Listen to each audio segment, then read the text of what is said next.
mindset gua ya kalau kerja sama orang itu I'm actually the boss while I'm being an employee. Mindsetnya kayak gitu.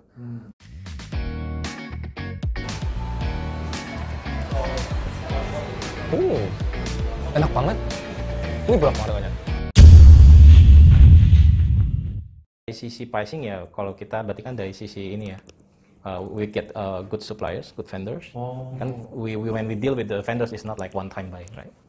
So quality coffee-nya itu memang tinggi, ya quality-nya. Tapi kita memang modelnya kan bukan dine in. Bukan dine in, jadi ya grab and go, right? Agak different. If you dine in like you need some more space, right? Terus nanti ada yang nongkrong duduk di situ. Nanti ada yang charge. Ya, itu agak beda gitu. Karena ini fokusnya adalah ya just sell out kan, kopinya. Nggak ada expense yang buat orang nongkrong, duduk segala macam gitu. Walaupun sebenarnya ada beberapa outlet kita punya, but not like banyak nggak. Mungkin 2, 3, 4 kursi gitu. We start up, jadi kita memang baru setahun lebih dikit lah. Oke, so sebenarnya dari Flash Coffee dari awal berdiri, aku udah kenalan sama co-foundernya. So sebenarnya udah kenal. So actually I'm also supporting dari awal walaupun bukan sebagai employee, and also not as a founder. Waktu dari pembukaan segala macam adalah misalkan kenal kan ada beberapa bantu segala macam, tapi nggak banyak. I'm also the first customer actually when the launch. Ya, jadi waktu beli kopinya. waktu Flash Coffee. yes, the first store in Pacific Place and also the first customer. And then dari situ udah I'm focusing my former company. After that, after 1 year, I think lebih ya 1,5 tahun. Kebetulan dari Flash Coffee memang udah running dari tahun kemarin Januari. Udah buka first store dulu. Terus kan ada pandemik nih di Maret sama April. Terus di Agustus we got investment. And then we expand also with other countries selain Indonesia, di Singapura sama Thailand. Nah, boleh bilang dari beberapa bulan ini baru mereka fokus untuk tech team. Tech-nya. Jadi dari awal kan lebih ke operation segala macam, set up store. And then last November I'm joining. So the tech team will be start I think around August, September, something like that. Start ada IT team di internally. And then November I'm joining as a lead. Untuk nge-lead di tech teamnya kayak gitu. And then we growing sih untuk dari sisi. Kalau saya bayangin kopi dengan IT, mana bisa nyambungnya? Ya, nah itu pertanyaannya. jadi gini, soalnya kalau kita cuma bilang jualan kopi, everybody can do that, right? Tantangannya kenapa kita butuh IT? Satu, kita pengen dari semua transaksi, dari semua data yang ada, at the end kita bisa data driven. Nah, maksudnya data driven itu artinya when we make decision or maybe like campaign marketing, you need the data, not like trial errors gitu loh. Bukan yang bikin ini gitu tanpa ada data. Jadi kenapa butuh IT? Walaupun itu jualan kopi ya. Karena kalau lu jualan kopi doang, ya jualan kopi aja gitu. Tapi kalau ngomong ada IT-nya, berarti artinya dari jualan kopi ini, you get the data right, and from the data you can do like forecasting, you can do like on the marketing side, produk apa segala macam. Jadi sampai pada saat we make a campaign, and then we need to measure. Misalnya kita lakukan campaign, measure-nya gimana, itu semua butuh IT. The data will be like more like pattern, like this is the customer that actually like Americano, right? Enabled coffee gitu. Maksudnya yang tadi ya? Gitu. Ya. So we basically think from end to end process. Jadi kita mindsetnya kenapa dipasang seperti itu? Karena dalam kita bekerja memang nggak mungkin langsung jadi kan. Tapi kita punya visi tersebut, artinya we go like for every aspect balik lagi ke sana gitu. Maybe for now, for example, we do it like non-tech, but we also what can we do with tech? Always asking like, I coffee lover also tea lover. Coffee lover, tea lover. Apa paling bedanya sama kopi yang lain, Pak? Maksudnya Flash Coffee itu? The quality coffee bean-nya sih memang high quality. Kita memang milih segmen di situ. Dari Indonesia? Atau ada beberapa. dari Vietnam? Nggak sampai Vietnam sih, tapi ada beberapa tempat. Gitu. Ada yang dari Indonesia juga? Ada, of course. Sumatera, gitu. Ya. Kan segmennya bilang makin luas ya. Jadi when you buy coffee, for now menurutku nggak hanya masalah kopinya, tapi the experience. Jadi dari lu masuk ke store, itu beda gitu. Nyaman kan? Ya dari lu attach to the store-nya dulu gitu, nyaman, terus pelayanannya sampai ke kopinya, sampai lu bawa pulang, sampai lu foto.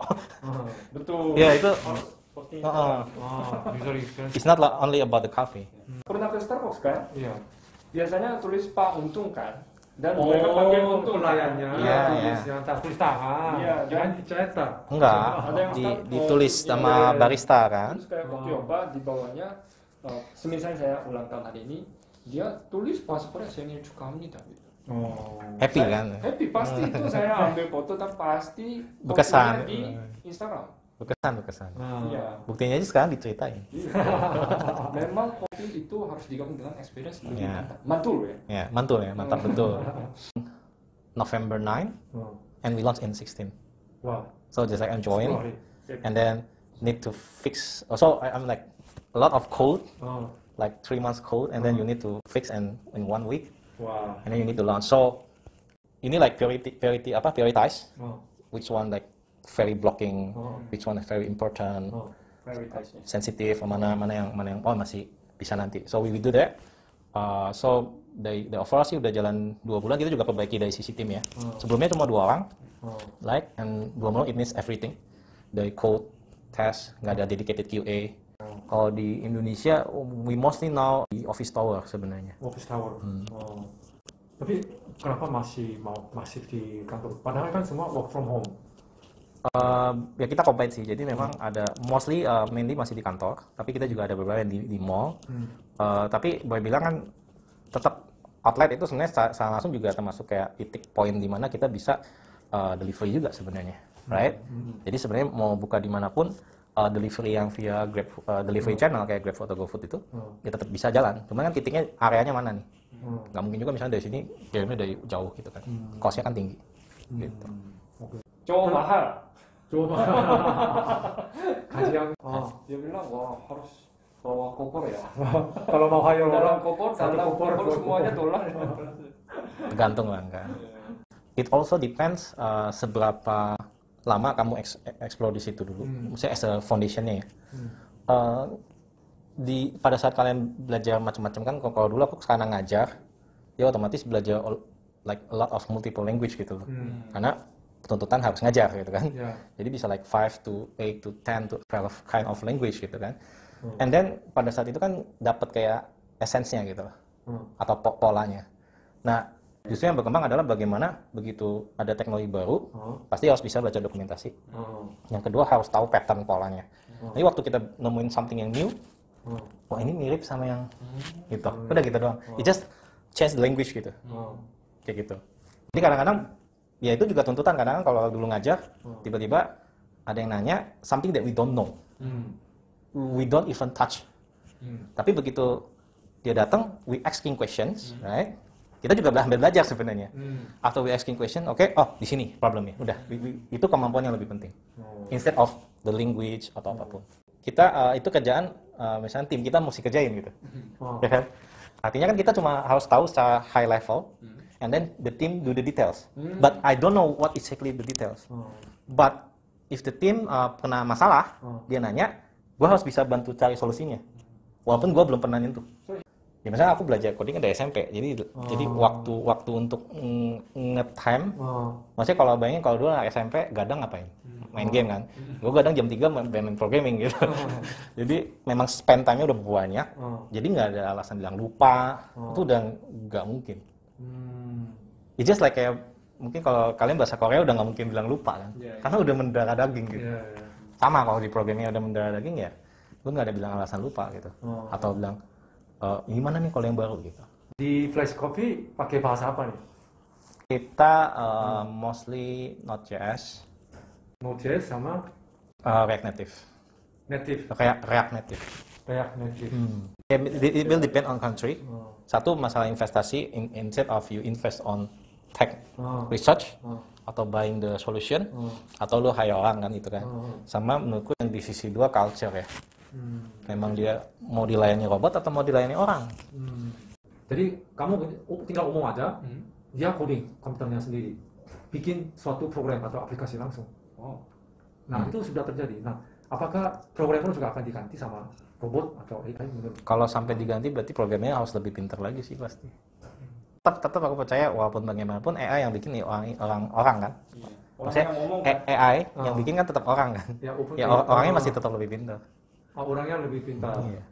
Karena kan kalau mau robot kaku. Kalau robot menurutku secara ngomong di sisi logika iya. Tapi kalau robot nggak punya nurani. Nurani. Nurani apa? Yangsin. Liangsin. Kok tahu? Ya, I can Mandarin. Nurani bukan Mandarin. Itu Mandarin sama Yangsin. Liangsin. Ya mungkin itu bahasa kanji ya. Okay. In Korea? Korea Yangsin. In Mandarin sih Liangsin. Yangsin. Ya, akarnya mungkin sama. Ya.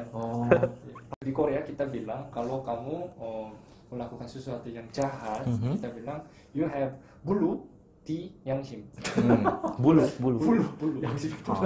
Ini kayak seakan hati. Bulu di Nurani. Oke. Interesting. Kalimat yang lama, cabang. In my opinion sih sebenarnya base lagi mostly pada saat di IT itu biasanya mereka nggak confidence, terus jadi minder ya. Terus merasa I cannot do. For example like programming language gitu misalkan, wah banyak banget gitu. Ya selama apapun programming language atau teknologi atau apa, ya you need to catch up. If you memang pengen bergelut di IT ya memang lu harus code and then bergelut dengan IT dengan waktu yang lu spend. Semakin lu banyak waktu spend di sana, otomatis akan semakin mudah gitu aja. Tantangannya adalah selama lu coba, lu belajari, ada titik di mana lu akan bisa. Tinggal masalah mahir atau tidak. Instead I'm a programmer. I just do my programmer things. Ibaratnya kalau disuruh ya gue kerjain bisa gitu. Ya itu pilihan. Cuma you cannot expect like hasil yang bagus gitu at the end. But if you dari awal lu berpikirnya udah pokoknya yang tadi as a boss, sesuatu yang harusnya bukan ranah lu juga concern, lu juga pikirkan, gitu. Itu bosnya pasti suka kali ya? Hopefully, because he raising my salary without I'm asking. Itu tanda. Because you just work, you just put effort, maksudnya benar-benar totalitas gitu. At the end kan ya sebagai bos di atasnya juga ngeliat kan. You do first and then you get gitu. Jangan lu belum apa-apa udah gue kan digajinya sekian nih. Ya udah gue keluarinnya sekian aja gitu. Otomatis kan yang rugi sebenarnya gue bilang kita. Potensi kita kan jadi nggak tumbuh. Iya, maksudnya gue kerja setahun, kerja 2 tahun, kalau gue bisa lakukan apapun gue lakukan gitu. Bagaimana caranya? If I working, I need to deliver above expected. Above expected. It's software engineer. It's only write code, right? Yeah. But I'm thinking that if I'm the boss, what should I do? So I need to create this. At the end dengan lu banyak ngerjain sesuatu, gaji nggak nambah. But you learn a lot of things in a short time. 3 itu sih, jadi mindset, terus jangan lupa proses, and then balik lagi totalitas. Totalitas. Tapi ada satu hal mungkin yang harus di-concern adalah balance ya. Dulu aku workaholic banget. Workaholic banget. Tapi menurutku itu nggak bagus. Ada sisi pro and cons. Gitu. Sisi pro-nya memang like aku pernah kerja itu ibaratnya dari jam 7.30 pagi sampai jam 9 malam, Senin sampai Minggu. Soalnya kan kita ada rohani, jiwani, kita juga ada teman, hubungan keluarga, kesehatan, sama hal harta. Di Korea kita panggil 워라벨. Apa sih? 워라벨. Working life balance. 워라벨. 워라벨. That also need. Very important. Ya, tadi saya ngomong totalitas, takutnya bisa di. Cuma workaholic. Iya. Sekarang udah ada 워라하, work life harmony. Siapa yang buat kata? Itu Jeff Bezos. Bedanya Bella sama Harmony apa? Jeff Bezos itu kan Amazon. Jeff Bezos. Jadi nggak terpisah. Di rumah udah buangkan lepas saja semua kerjaan. Enggak juga. Karena kan ada yang harus diberesin kan. Jadi dia enjoy itunya. Ya ibaratnya kan jadinya ya. Jadi 워라벨nya kalau work, life. Tapi 워라하nya work and life harmony. Harmony ya. Harmony. Jadi ya, itu jadi pun life. Jadi kadang-kadang benar kalau IT kan kerja itu sebenarnya nggak harus di office. Dimanapun yang penting ada internet. Kalau ya murah itu ya kan? pasti. Terus di rumah ngerjainnya. Bisa jam 10 malam, jam 11 malam gitu kan. Yang penting enjoy. Iya, betul. Jangan dianggap jadi beban atau lembur atau apa. Tapi pada saat when we code and then we create something, yang harus dipikirin itu bukan masalah capeknya ya. Capek pasti capek, semua kerja juga capek ya. Tapi ini istilah happy problem, ini capek yang enak gitu karena at the end user kita sebenarnya, customer kita. Jadi if I don't do this, what the effect with the customer itu? Di tahun ini sih kita ada beberapa intern, ya kita udah beberapa intern. Terus kita memang karena lagi modenya lagi growing sama building, jadi tadi antara buka outlet baru sama tech-nya juga harus dikembangin terus kan. Jadi kita punya roadmap. Kalau dari sisi tim ya kita nyari buat banyak kan masih software engineer. Kita mindset dulu. Dari semua tim kita pengen bareng-bareng itu kita meminjam kesempatan bekerja di suatu company. Semua itu ya meminjam. Karena kan hidup ini nggak cuma sementara. Jadi kan ngomongnya meminjam. Kita nggak pernah tahu kan akan jadi seperti apa besok kan. Jadi meminjam kesempatan ini semua itu sepakat nuansanya itu kita semua belajar dari semua timnya gitu. Jadi kita nggak mau yang di tengah-tengah itu like blaming. Salahin orang jangan. Ya itu no. Terus kedua adalah excusing. Jadi you don't do that and then lu cari alasan aja gitu. Nah dua itu penting sih karena aku yakin pada dasarnya semua orang tidak pernah mau berbuat salah. Tapi orang melakukan kesalahan problemnya. Nah jadi kalau sampai orang melakukan kesalahan, konsepnya yang pertama adalah dia memang nggak tahu. Gitu kan? Yang kedua, dia sebenarnya tahu. Cuma dia ceroboh aja. Bisa jadi. Dia tahu salah tapi dia nggak sengaja terus. Akhirnya itu kan namanya ceroboh.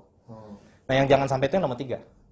Dia udah tahu salah, dia sengaja salah. Itu biasa udah orang yang udah tahapnya demotivasi. Berarti dia udah misalnya contoh udah nggak suka sama atasan. Udah sebel sama tim. Iya, udah salah, biarin aja udah.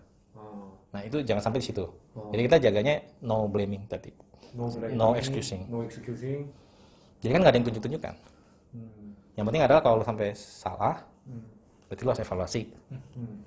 Gimana cara prevent kemudian? Ada sharing session. Intinya kita dari semua tim itu selalu kita berpikir mereka tuh harus bertanya terus ke dalam diri mereka. Yang mereka lakukan ini adakah cara yang lebih baik? Every day. Supaya mereka jangan cuma di situ terus. Harapanku kan semua tim itu harus berkembang tadi kan. Jadi mereka harus step by step, stepping stone-nya makin bertumbuh gitu. Jangan sampai mereka stuck belajar gitu ya. Baik maupun technical skill maupun soft skill. Gitu. Oke, terima kasih banyak. Oke. Tapi kita lanjut di kopi ya. Fresh kopi Ya. ngerasain. Sure. Modern? Oke, aku mau coba ini namanya apa? Matcha Damia Shake. Matcha Damia Shake.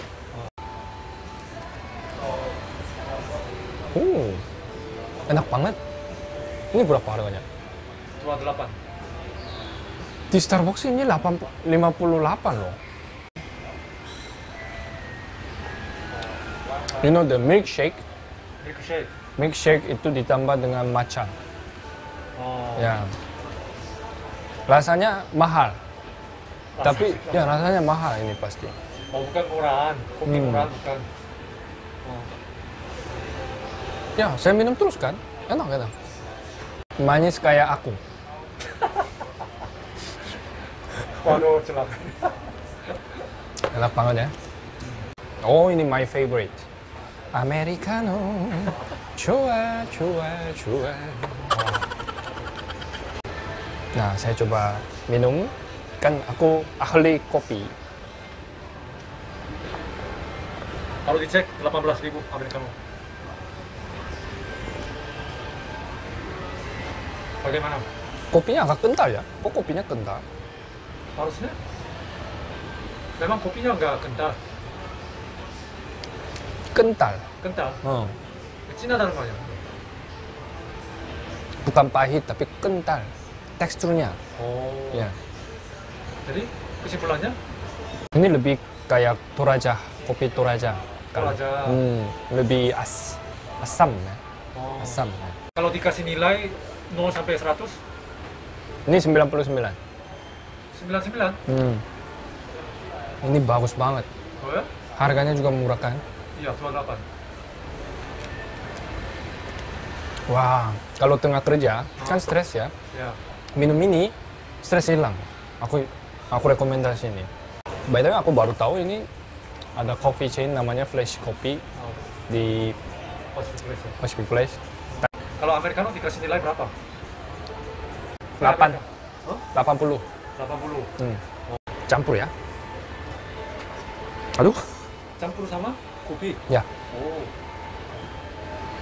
Nah, ini manis. Manis pahit. Manis pahit. Ini kayak kehidupan kita loh. Kadang manis, kadang pahit. Wah. Aduh. Capcus. Siap. Jangan lupa subscribe Koki Opa Choice juga ya. Bye bye. Oke.